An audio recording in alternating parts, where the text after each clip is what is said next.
Budget স্মার্টফোনের মার্কেটে Xiaomi কিন্তু সবসময়ই একটা ভরসামন্দ নাম, তাই না? আর সেই ভরসার জায়গা থেকেই এবার বাজারে চলে এসেছে তাদের নতুন চমক Xiaomi Redmi Note 15। কি নেই এতে? বিশাল একটা 6000 mAh ব্যাটারি, চোখ ধাঁধানো কার্ভড ডিসপ্লে আর তার সাথে 108 মেগাপিক্সেলের ক্যামেরা। মানে দারুণ সব ফিচার দিয়ে ফোনটা একদম সাজানো গোছানো। তবে হ্যাঁ, একটা কথা আছে, আগের মডেলগুলোর চেয়ে এবারের দামটা কিন্তু একটু বেশি রাখা হয়েছে। তো চলুন আর দেরি না করে ফোনটার একটা চুলচেরা বিশ্লেষণ করা যাক। আর এখানেই আসল প্রশ্নটা চলে আসে, তাই না? এই যে বাড়তি দাম, সেটার মোকাবেলায় ফোনটা কি আসলেই বেস্ট পারফরমেন্স দিতে পারবে, নাকি এটা শুধু একটা ওভারপ্রাইস ডিভাইস হয়ে থাকবে? তো আজকের এই আলোচনায় আমরা কি দেখব? আমরা শুরু করব এর ডিজাইন দিয়ে, তারপর দেখব ডিসপ্লে আর পারফরমেন্স কেমন, এরপর ক্যামেরা, ব্যাটারি আর অন্যান্য ফিচার নিয়েও কথা বলবো, আর সবশেষে ভালো-মন্দ দিকগুলো দেখে আমরা একটা ফাইনাল সিদ্ধান্তে আসব।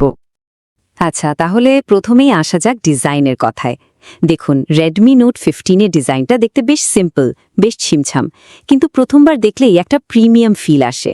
ফোনটার পেছনে একটা দারুণ ম্যাট ফিনিশ দেওয়া হয়েছে, আর এর কার্ভড ডিজাইনটার জন্য হাতে ধরতেও কিন্তু বেশ আরাম লাগে। এর ক্যামেরা মডিউলটা বেশ সুন্দর করে সাজানো, দেখতেও বেশ আকর্ষণীয় লাগে। তবে একটা জিনিস কিন্তু মাথায় রাখতে হবে, ফোনটার বডি ফ্রেম কিন্তু প্লাস্টিকের, তাই আমার সাজেশন থাকবে একটা কভার ছাড়া ব্যবহার না করাই ভালো, না হলে কিন্তু খুব সহজেই ছোটখাটো দাগ পড়ে যেতে পারে। কালারের ব্যাপারে বললে Xiaomi কিন্তু বেশ কয়েকটা অপশন রেখেছে। মোট 4টি আকর্ষণীয় রঙে ফোনটা পাওয়া যাচ্ছে। তার মধ্যে দুটো হলো ফরেস্ট গ্রিন আর ব্ল্যাক। আর বাকি দুটো রঙও কিন্তু দারুণ, একটা হলো গ্লেজিয়া ব্লু এবং অন্যটা পার্পল। বাংলাদেশে আপাতত এর দুটো ভ্যারিয়েন্ট পাওয়া যাচ্ছে। বেস ভ্যারিয়েন্ট মানে 6GB র্যাম আর 128GB স্টোরেজ, সেটার দাম পড়ছে 26,999 টাকা। আর যদি আরেকটু বেশি চান, মানে 8GB র্যাম আর 256GB স্টোরেজ, তাহলে দাম পড়বে 29,999 টাকা। যেটা আমি আগেও বলছিলাম, আগের মডেলগুলোর চেয়ে দামটা কিন্তু একটু বেশি। তো ডিজাইন আর দামের কথা তো হলো, এবার চলুন কথা বলি সে জিনিসটা নিয়ে যা আমার মতে এই ফোনের আসল স্টার, এর ডিসপ্লে আর পারফরম্যান্স। এই ফোনে একটা 6.77 ইঞ্চির বিশাল HD+ কার্ভড অ্যামোলেড ডিসপ্লে ব্যবহার করা হয়েছে, আর এর 120 হার্টজ রিফ্রেশ রেটের জন্য স্ক্রোলিং করা বা যে কোনো অ্যানিমেশন দেখা সবকিছুতেই একটা অসাধারণ স্মুথ ফিল পাওয়া যায়। কিন্তু সবচেয়ে বড় চমকটা হলো এর ব্রাইটনেস। ভাবা যায় 3200 নিটস পিক ব্রাইটনেস। এর মানে হলো কড়া রোদের মধ্যেও বাইরে দাঁড়িয়ে আরামসে স্ক্রিনের সবকিছু দেখতে পারবেন, কোনো রকম সমস্যা ছাড়াই। পারফরমেন্সের দিকটা যদি দেখি, এখানে আছে MediaTek Helio G100 ultra processor. এটা দিয়ে রেগুলার কাজ, যেমন ধরুন ব্রাউজিং, সোশ্যাল মিডিয়া চালানো বা ভিডিও দেখা, এগুলো খুব ভালোভাবেই চলে যাবে। আর অপারেটিং সিস্টেম হিসেবে থাকছে Android 15 বেসড Xiaomiর একদম নতুন HyperOS 2। এটা আগের চেয়ে অনেক বেশি ক্লিন আর ল্যাগ ফ্রি, যা ইউজার এক্সপিরিয়েন্সকে বেশ স্মুথ রাখে। ওকে, ডিসপ্লে আর পারফরম্যান্স তো গেল, এবার আসি ক্যামেরার কথায়। এখানে মেগাপিক্সেল অনেক বেশি থাকলেও রেজাল্ট কিন্তু একটু মিক্সড। ফোনটার পিছনে একটা বিশাল 108 মেগাপিক্সেলের প্রাইমারি সেন্সর আছে, সাথে আছে একটা 2 মেগাপিক্সেলের ডেপথ সেন্সর। আর একটা ইন্টারেস্টিং ব্যাপার হলো এর ইন সেন্সর জুম টেকনোলজির জন্য 3x পর্যন্ত প্রায় অপটিক্যাল লেভেলের জুম করে ছবি তোলা যায়। তবে বাস্তবে যেটা দেখা গেছে, এই ক্যামেরায় তোলা ছবিগুলোতে মাঝে মাঝে একটু সাদাটে ভাব চলে আসে, মানে কালারগুলো একটু ফ্যাকাশে লাগে, ন্যাচারাল টোনটা পুরোপুরি পাওয়া যায় না। আর সেলফির জন্য সামনে থাকছে একটা 20 মেগাপিক্সেলের ক্যামেরা। দিনের আলোতে এটা বেশ ভালোই কাজ করে, কিন্তু সত্যি বলতে প্রায় 30,000 টাকা দামের একটা ফোনে এর চেয়ে আরেকটু শার্প ডিটেলস কিন্তু আশা করাই যায়। আচ্ছা, ক্যামেরা নিয়ে তো কথা হলো, এবার চলুন দেখি ব্যাটারি আর অন্যান্য ফিচারগুলো কেমন, যেখানে পাওয়ার আর ইনোভেশন দুটোই একসাথে মেশানো হয়েছে। ব্যাটারির দিক থেকে Redmi Note 15কে একটা পাওয়ার হাউস বললেও ভুল হবে না। এর 6000 mAh এর বিশাল ব্যাটারিটা কিন্তু এই ফোনের অন্যতম বড় একটা সেলিং পয়েন্ট।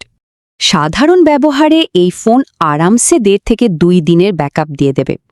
ফোনটা 33 ওয়াটের ফাস্ট চার্জিং সাপোর্ট করে, কিন্তু এখানে একটা বড় কিন্তু আছে। আর সেটা হলো বক্সের মধ্যে কোনো চার্জার থাকছে না। এটা কিন্তু কেনার আগে অবশ্যই মাথায় রাখতে হবে।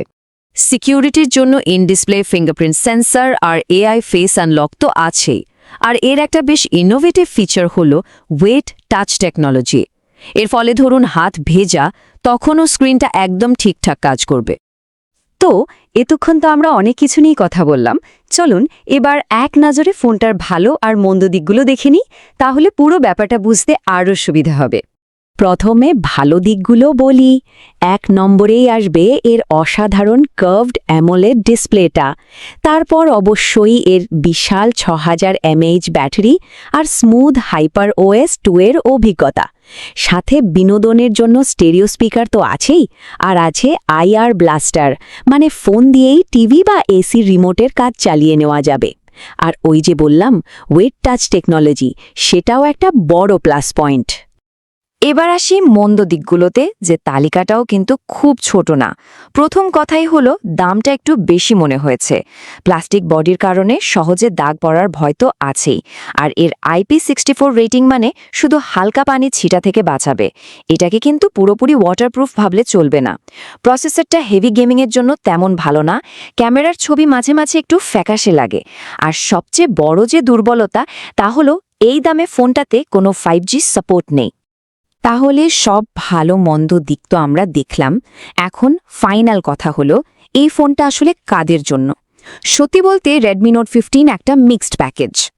দেখুন, যারা মূলত ফোন ব্যবহার করেন কন্টেন্ট দেখার জন্য, মানে প্রচুর সিনেমা বা সিরিজ দেখেন, সোশ্যাল মিডিয়া স্ক্রোল করেন, আর বারবার ফোন চার্জ দেওয়ার ঝামেলা থেকে বাঁচতে চান, তাদের জন্য এটা একটা অসাধারণ অপশন হতে পারে। কিন্তু কেউ যদি হেভি গেমার হন বা ফটোগ্রাফির জন্য একদম ন্যাচারাল কালার পছন্দ করেন, তাহলে এই ফোনটা হয়তো তাদের জন্য না। তাদের জন্য এই একই বাজেটে মার্কেটে অন্য অনেক 5G স্মার্টফোন কিন্তু ভালো অপশন হতে পারে। শেষ কথা হলো, যারা শাওমির ফ্যান, শাওমির ইকোসিস্টেম ভালোবাসেন, আর প্রতিদিনের সাধারণ কাজের জন্য একটা স্টাইলিশ, নির্ভরযোগ্য আর লম্বা সময় ধরে চলার মতো ব্যাটারির ফোন খুঁজছেন, তারা অবশ্যই এই ডিভাইসটা একবার ভেবে দেখতে পারেন।